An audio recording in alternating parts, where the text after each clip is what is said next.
જો ચકલીઓને મારી નાખવામાં આવે તો ખેતરોમાં 40 થી 45 લાખ ટન જેટલું અનાજ બચાવી શકાય છે, એવો ધડ અને માથા વગરનો તર્ક ચીનના વૈજ્ઞાનિકોએ રજૂ કર્યો હતો. જો કે હકીકતમાં તો ચકલીઓ ખેતરમાં અનાજ ખાવા કરતા તો નુકસાનકારક જીવાતો અને કીટકોને ખાઈને પાકને બચાવવાનું કામ કરતી હતી.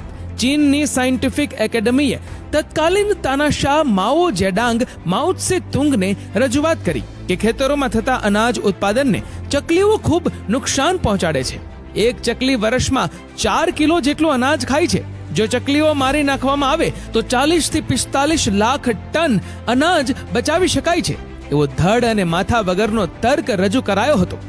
ગરીબી અને ભૂખમરાથી પીડાતા લાખો લોકોને વધારે અનાજ પૂરું પાડી શકાશે.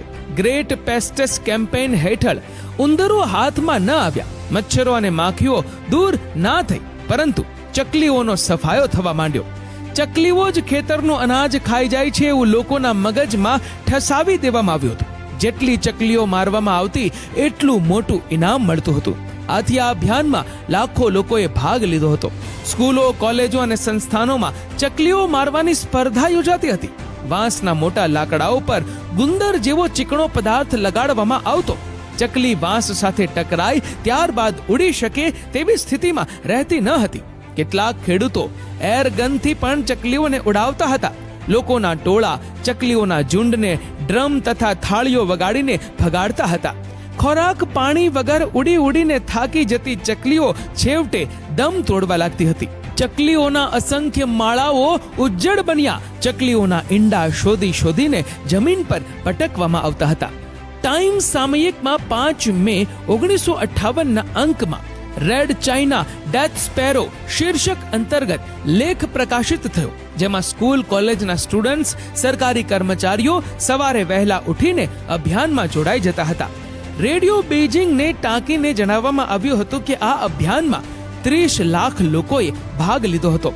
સ્ફૂર્તિલી ચકલીઓને મારવી એ કોઈ સરળ કામ ન હતું. કમ્યુનિસ્ટ પાર્ટીના સ્ટુડન્ટ્સ ગિલોલથી મારતા હતા, પરંતુ લાખો ચકલીઓને એક સાથે મારવા માટે અલગ જ રણનીતિ બનાવવામાં આવી હતી. લોકો વાસણ, ઢોલ અને ત્રાસા સાથે એટલો શોર બકોર કરતા હતા કે ચકલીઓને બેસવા જ દેતા ન હતા. ચકલીઓના ઝુંડ આકાશમાં ઉડતા રહીને જ થાકી જતા હતા. વૈજ્ઞાનિકોની ગાંડી ઘેલી દલીલ સ્વીકારીને 1958 થી 1960 સુધી ચાલેલા ગ્રેટ પેસ્ટસ કેમ્પેઇન હેઠળ 25 કરોડ ચકલીઓ મારવામાં આવી હતી. કેટલીક સ્વતંત્ર એજન્સીઓએ તો 1 અબજ ચકલીઓ મારવામાં આવી હોવાનો દાવો કર્યો હતો. ચકલીઓ મારવાનો એકમાત્ર ઉદ્દેશ ખેતરમાં અનાજ બચાવવાનો હતો, પરંતુ પરિણામ ઉલટું મળ્યું. હકીકત તો એ હતી કે ચકલીઓ અનાજને નુકસાન કરતી તીડીઓ અને કીટકોને ખાઈને પાકનું રક્ષણ કરતી હતી. રક્ષકને જ ભક્ષક સમજવાનો ખેલ શરૂ થવાથી તીડનું પ્રમાણ એટલું બધું વધી ગયું કે પાકને ભારે નુકસાન થવા લાગ્યું હતું. ચીનના વૈજ્ઞાનિકોએ મૃત ચકલીઓનું પોસ્ટમોર્ટમ કરતા અનાજ કરતા કૃષિને નુકસાન કરતી જીવાતોનું પ્રમાણ તેના શરીરમાંથી વધારે નીકળ્યું હતું. ચકલી જ્યારે નાના બચ્ચાઓને પોષતી હોય ત્યારે અનાજ કરતા કીડા ખાવાનું વધારે પસંદ કરે છે. આ જોતા ચકલીઓ માત્ર અનાજ જ ખાઈ જાય છે, આથી તેને મારી નાખવી જોઈએ એવી ધારણા ખોટી સાબિત થઈ હતી. ચકલીઓ મારવાનું પરિણામ એ આવ્યું કે કૃષિ ઉત્પાદનમાં 16% જેટલો ઘટાડો થયો હતો. 1959માં અનાજ ઉત્પાદન 70% જેટલું ઘટી ગયું હતું. 1959 થી 1962 દરમિયાન ચીનમાં 5 કરોડ લોકો ભૂખમરાથી મરી ગયા હતા. ચીની પત્રકાર યંગ જેસેંગે આ દુર્ઘટના પર ટોમસ્ટોન નામનું પુસ્તક લખ્યું હતું. તીડના ટોળાના હુમલા થવાથી ખેતરો સાફ થઈ ગયા હતા. ભૂખમરો એવો ફાટી નીકળ્યો હતો કે ભૂખથી તરફડતા લોકો મૃત માનવીઓની લાશો ખાવા મજબૂર બન્યા હોવાનો પણ ઉલ્લેખ હતો. જો કે ચીનમાં ખેતી નિષ્ફળ જવા માટે બીજા પણ કારણો જવાબદાર હતા, પરંતુ ચકલી મારો સ્પેરો સ્મેશ અભિયાનથી પ્રાકૃતિક અસંતુલન ઉડીને આંખે વળગતું હતું.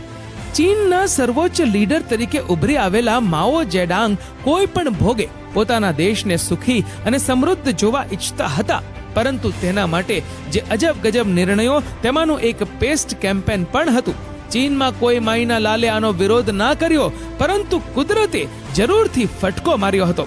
છેવટે ચકલીઓ મારવાની ભૂલ સરકારને સમજાતા એપ્રિલ 1960માં માઓએ સ્પેરો સ્મેશ અભિયાન પાછું લેવાની જાહેરાત કરવી પડી હતી.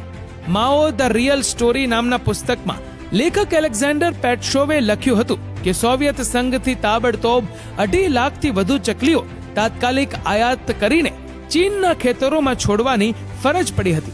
ચકલીઓ મારવાનું અભિયાન ચીનની પર્યાવરણ પ્રત્યેની અસંવેદનશીલતાના કલંકિત પ્રકરણ તરીકે આજે પણ યાદ કરવામાં આવે છે. મિત્રો, ચીનના આ ભયંકર પાપ વિશે તમારું શું કહેવું છે? નીચે કમેન્ટમાં જરૂરથી લખીને જણાવજો.